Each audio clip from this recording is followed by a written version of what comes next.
Hi, എല്ലാവർക്കും നമസ്കാരം.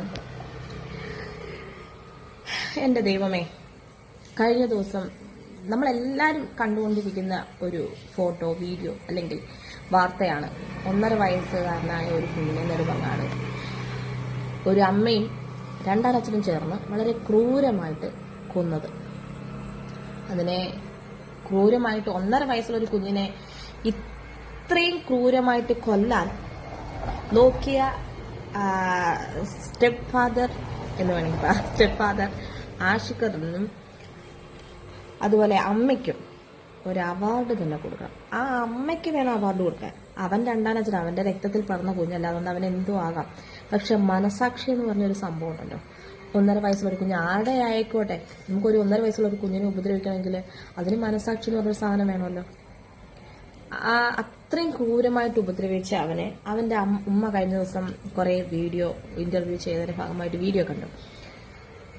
കാരണം അവരും അമ്മയാണ്. അവരെ നമ്മൾ ചീത്ത വിളിക്കുകയോ കുറ്റപ്പെടുത്തുകയും ചീത്ത പറയുകയോ ഒക്കെ ചെയ്യുന്നെങ്കിലും അവരും അമ്മയാണ്. ആ അമ്മയാണ് അവരുടെ മോനെ ഓർത്തുള്ള വേവലാതിലാണ് അവരത് സംസാരിക്കുന്നത്. അത് പറയുമ്പോൾ തന്നെ മറ്റൊരു കാര്യം കൂടെ അവർക്ക് ചിന്തിക്കാം. മറ്റൊരാളുടെ കുഞ്ഞിനെ ഇത്രയും ക്രൂരമായിട്ട് കൊന്ന ഒരു കൊടും ക്രിമിനലിന്റെ അമ്മയാണ് നിങ്ങൾ. അപ്പം നിങ്ങൾ ശക്തമായി അവനെ വെറുതെ വിടരുത് എന്നുള്ള രീതിയിലും സംസാരിക്കാം. പക്ഷെ നിങ്ങളൊരു അമ്മയായതുകൊണ്ട് അത്രയും ശക്തമായി നിങ്ങൾക്കെതിരെ പ്രതികരിക്കാനും എൻ്റെ മനസ്സോ എൻ്റെ നാവോ ഉയരുന്നില്ല.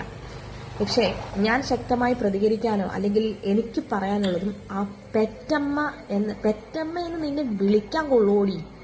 അത്രയും കുറെ കുക്കു കുക്കു ടു ഇട്ട് വേണം അവളോട് പറയാനുള്ളത്. ഈ 10 മാസം ചുമന്ന പെറ്റ കുഞ്ഞിനെ ഒരു നിമിഷം നിന്റെ കാമ നിൽക്കാൻ വേണ്ടിയിട്ട് വേറൊരുത്തർ ഇത്രയും ക്രൂരമായി കൊല്ലാൻ എങ്ങനെ നിനക്ക് മനസ്സനുവദിച്ചു? ഇത്രയും കൊന്നിട്ട് ഇപ്പൊ കഴിഞ്ഞ ദിവസം നീയും അവനും കൂടെ തെളിവെടുപ്പിനായിട്ട് വരികയും പോകുകയൊക്കെ ചെയ്യുന്ന കാണുമ്പോണ്ടല്ലോ, അയ്യോ, കേരള പോലീസിന് കണ്ട ഒരു ബിഗ് സല്യൂട്ട്, അതിന്റെ മനസ്സ് നിറഞ്ഞൊരു നന്ദി. അങ്ങോട്ട് പോയ പോക്കല്ല, തിരിച്ചു വന്നപ്പോ അത് കാണുമ്പോൾ ഞങ്ങൾക്ക് സന്തോഷം തോന്നുന്നുണ്ട്. ആ ഒരു മുടന്തലും ഒരു ക്ഷീണാവസ്ഥയും നന്നായിട്ട് ട്രീറ്റ് ചെയ്തിട്ടുണ്ടെന്ന് ഞങ്ങൾ കണ്ട എല്ലാ പൊതുജനങ്ങൾക്കും മനസ്സിലായി. പക്ഷെ നിന്നെയൊക്കെ ഇങ്ങനെയല്ല ട്രീറ്റ് ചെയ്യേണ്ടത്. ഇനിയിപ്പോൾ നമ്മുടെ ഗവൺമെന്റ് എടുക്കാൻ പോകുന്ന തീരുമാനം എന്താണ്? ഇവനെ ഇനി സെൻട്രൽ ജയിലിൽ കൊണ്ടിട്ട് ഇവളെയും സെൻട്രൽ ജയിലിൽ കൊണ്ടിട്ട് തീറ്റി പോറ്റി ഇങ്ങനെ കിടത്തും. ആ കുഞ്ഞ് അനുഭവിച്ച ഓരോ വേദനയ്ക്കും കൃത്യമായ മറുപടി തന്നെ കൊടുത്ത് ഇവനെയൊക്കെ അങ്ങ് അറ്റത്ത് ശിക്ഷ കൊടുക്കണം. അറ്റത്തേന്നല്ല, ഇനി ഒരുത്തരും ഒരു പൊടിക്കുഞ്ഞിന്റെ ആണായിക്കോട്ടെ പെണ്ണായിക്കോട്ടെ ഒരു കുഞ്ഞിന്റെ നേരെയും കൈ ഉയർത്തരുത്. ആ രീതിയിലുള്ള മാതൃകപരമായ ഒരു ശിക്ഷ എന്ന് പറയുമ്പോൾ അത്രയും പോലും ആഗ്രഹിക്കുന്നില്ല. ഇപ്പൊ ഗൾഫ് രാജ്യങ്ങളിലൊക്കെ ആയിരുന്നെങ്കിൽ 100 ചാട്ടവാറടിയും കൊടുത്തിട്ട് തലയും വെട്ടി ദൂരെ കളഞ്ഞാലേ.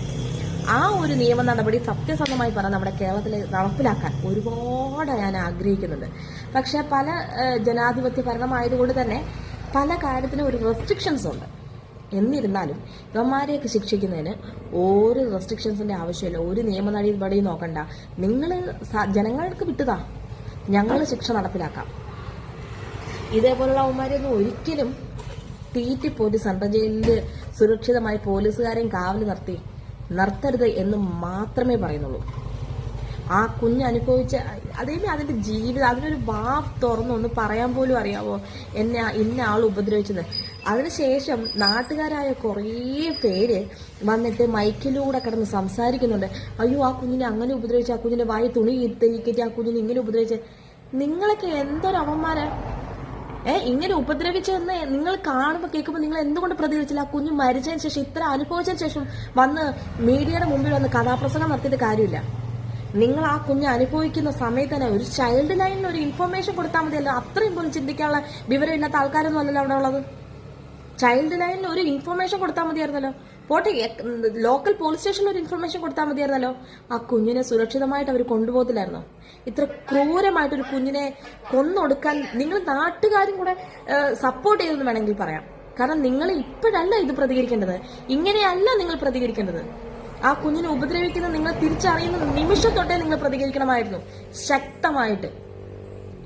ഇനി ഒന്നും പറഞ്ഞിട്ടോ അറിഞ്ഞിട്ടോ കാര്യമില്ല. പക്ഷെ ആ കുഞ്ഞിനോട് മാപ്പ് എന്ന് പറയുന്ന 2 വാക്കല്ലാതെ ഒന്നും പറയാനില്ല.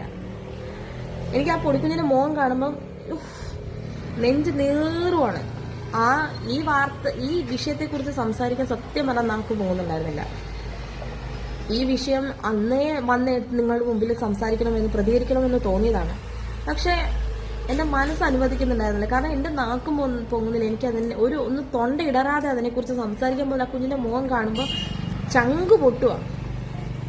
ഒരു അമ്മ അല്ലെങ്കിൽ ഒരു ഗർഭപാത്രത്തിൻ്റെ വില അറിയാൻ വയ്യാത്ത ഒരു സ്ത്രീക്കാണല്ലോ കർത്താവ് ഒരു കുഞ്ഞിനെ ജനിപ്പിക്കാനുള്ള അവസരം കൊടുത്തത് എന്ന് ആലോചിക്കുമ്പോൾ അയ്യോ.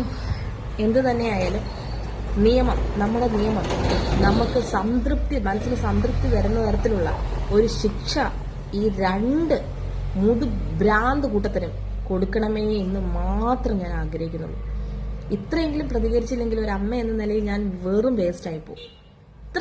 ഇത്രയെങ്കിലും അല്ല, ഇങ്ങനെയല്ല പ്രതികരിക്കാൻ ഞാൻ ആഗ്രഹിക്കുന്നു. പക്ഷെ ഇതൊരു മീഡിയ ആണെങ്കിലും ഒരുപാട് പേര് കേൾക്കുന്നതുകൊണ്ട് മാത്രമാണ് ഇത്രയും മര്യാദയുടെ ഭാഷ സംസാരിക്കുന്നത്. Thank you.